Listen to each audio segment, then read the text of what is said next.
दहशतगर्दी वापस आ रही है। मुराद सईद ने और कुछ और लोगों ने खबरदार किया था कि जब पहाड़ों पे बर्फ़ पिघल जाएगी और रास्ता क्लियर होगा तो दहशतगर्द वापस आ सकते हैं पाकिस्तान में, ये उन्होंने कहा था और उन्होंने इसके बारे में वीडियोस भी की थी। गुज़िश्ता साल जब लोगों ने कहा कि दहशतगर्दी आ रही है तो पहले इसको महज एक प्रोपेगेंडा करार दिया गया और फिर कुछ वाक़यात होने के बाद इसको ना सिर्फ तस्लीम किया गया, फिर उसके बाद दहशतगर्दों को कैसे वापस भेजा गया वो पूरी एक अलग कहानी है। वो किसी दिन मुराद सईद का अगर इंटरव्यू किया किसी ने या मैंने तो उसमें आपके सामने चीज़ें आ जाएंगी। अब मुराद सईद को लगातार धमकाया जा रहा था। ये जो वाक़या है इसको फिर पता नहीं कवर किया जा रहा है या दुरुस्त बात की जा रही है, इसके बारे में मैं कुछ कह नहीं सकता, क्योंकि सबसे पहले यही कहा गया कि यह दहशतगर्दी हुई है। पाकिस्तान के सारे मीडिया ने यही रिपोर्ट किया कि दहशतगर्दी हुई है। जो ऐनी शाहिदीन है वो तो बहुत अजीब अजीब अफवाहें भी हैं वहाँ पे। कुछ लोग कहते हैं कि ये कोई चीज़ मारी गई है, कुछ लोग कहते हैं कि ये प्लांटेड कोई बम था जिसको फाड़ा गया है। हर एक की अपनी अपनी वहाँ पे राय, लेकिन धमाका बहुत शदीद नौयत का, आसपास का पूरा इलाका लरस गया था और इस तरह के धमाके पहले स्वात के लोगों ने सुने हुए हैं। तो उसके बाद जो ऐनी शाहिदीन है वो ये मौक़िफ़ मानने को तैयार नहीं है जो पुलिस ने दिया वहाँ पे डीपीओ साहब ने आके। उन्होंने कहा ये शॉर्ट सर्किट हुआ और हमारे पास कुछ बारूद पड़ा हुआ था जो हमने रिकवरियाँ की हुई थी, वो धमाके से उड़ गया और उसके बाद ये तबाही हुई है। लेकिन इस बात को जो मकामी मीडिया के लोग हैं, मेरी उनसे बात हुई और जो बहुत सीनियर जर्नलिस्ट हैं उनसे भी बात हुई, उन्होंने कहा कि इस बात को भी हम तस्लीम नहीं कर सकते और ऐनी शाहिदीन भी इस बात को मानने के लिए तैयार नहीं है।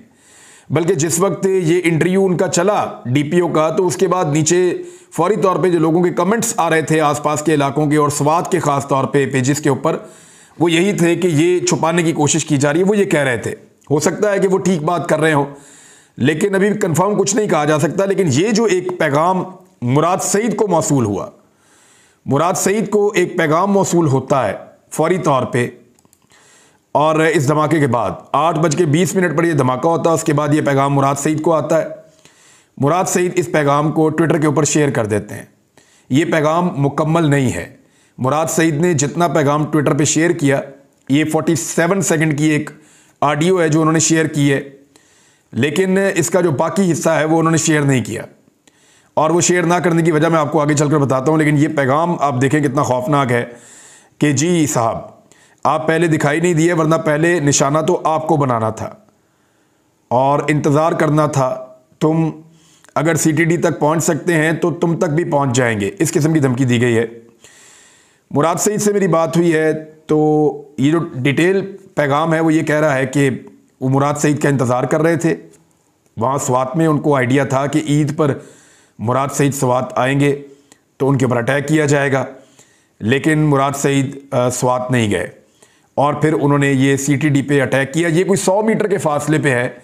मुराद सईद के अपना जो घर है, जो उनका डेरा है, उससे 100 मीटर के फासले के ऊपर ये पुलिस स्टेशन है जहाँ पे इस वक्त ये धमाका हुआ है। मुराद सईद को जो धमकी पहुँचाई गई है वो सिर्फ इतनी नहीं है, वो खासी लंबी है और उसमें कुछ और चीज़ें भी हैं। लेकिन वो स्वात का बेटा है, पाकिस्तान का बेटा है, उसने अपने मुल्क की बदनामी वो कभी नहीं चाहता, लिहाजा उसने उसको आधे पैगाम को सोशल मीडिया पे दिया है, बाकी आधे पैगाम को मुराद सईद ने सोशल मीडिया पे नहीं दिया। यहाँ से आप अंदाज़ा कर लें कि वो आज भी अपने मुल्क का, अपने लोगों का कितना वफ़ादार है और वो बदनामी नहीं चाहता अपने मुल्क की, और उसने सिर्फ उतना ही किया जितना उसे लगता था कि उसको थ्रेट किया गया है और उसने उस चीज़ को बताया। और ये जो नंबर है जिससे मुराद सईद को ये पैगाम आया है, इस नंबर के बारे में मुराद सईद का ये कहना है कि ये जो पैगाम मुझे मौसूल हुआ है ये पहले भी इसी नंबर से मौसूल होती रही हैं मुझे धमकियाँ, और कुछ धमकियाँ मुझे उस वक्त भी आई हैं जब खैबर पख्तूनख्वा के अंदर हुकूमत हुआ करती थी पाकिस्तान तहरीक इंसाफ की। तो खैबर पख्तूनख्वा की जो इंटेलिजेंस थी उन्होंने इस बात को कंफर्म किया था कि कई लोगों को धमकियां देने के लिए ये जो नंबर आपके खिलाफ धमकी के लिए इस्तेमाल किया गया है, इसी नंबर को इस्तेमाल किया जाता है। ये बाकायदा एक ऑफिशियल ऐसा नंबर है जिसको धमकी देने के लिए इस्तेमाल किया जाता है या जिसको पैगाम पहुंचाने के लिए इस्तेमाल किया जाता है। और बहुत सारे लोगों को इसी नंबर से पैगामात मौसूल हुए और बाद में बाद औक़ात कार्रवाई भी होती है। तो मुराद सईद साहब ने यह कंफर्म किया कि यही नंबर था पहले भी, यही नंबर है अब भी, और इसी नंबर से पहले भी धमकी आई थी। और खैबर पख्तूनख्वा की जो गवर्नमेंट थी, जब पाकिस्तान तहरीक इंसाफ की थी, तो उन्होंने कंफर्म किया कि ये नंबर एग्जैक्टली उन्हीं के इस्तेमाल में है जो आप तक ये पैगाम पहुंचा रहे हैं, ये कोई फेक चीज़ नहीं है। उसी नंबर को दोबारा इस्तेमाल किया गया है। अब एक तरफ पुलिस का मौक़िफ़ है कि ये दहशतगर्दी नहीं है, शॉर्ट सर्किट हुआ है, उसके नतीजे में धमाका हुआ है।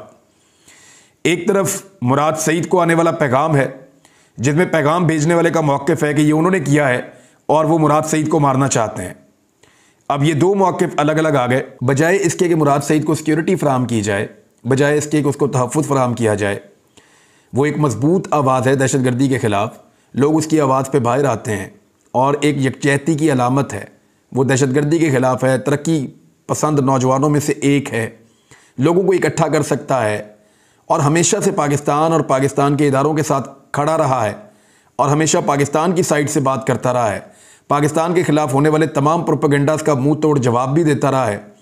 ऐसे नौजवान को बजाय इसके कि सिक्योरिटी फराहम की जाए, उसकी हिफाजत की जाए, किया ये जा रहा है कि जहाँ पे वो मौजूद है उसके आसपास एक जाल बिछाया गया है कि जब ये बाहर निकलेगा इसको गिरफ्तार किया जाएगा और उसके ऊपर भी गद्दारियों और बगावतों के मुकदमे दर्ज किए जा रहे हैं।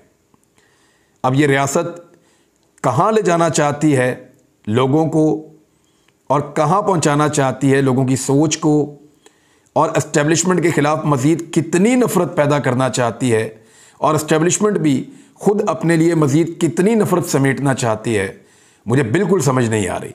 ये वाक़यात रुकने चाहिए। हमारा पूरा फोकस जो है पाकिस्तान और पाकिस्तानियों के तहफ़्फ़ुज़ के ऊपर होना चाहिए।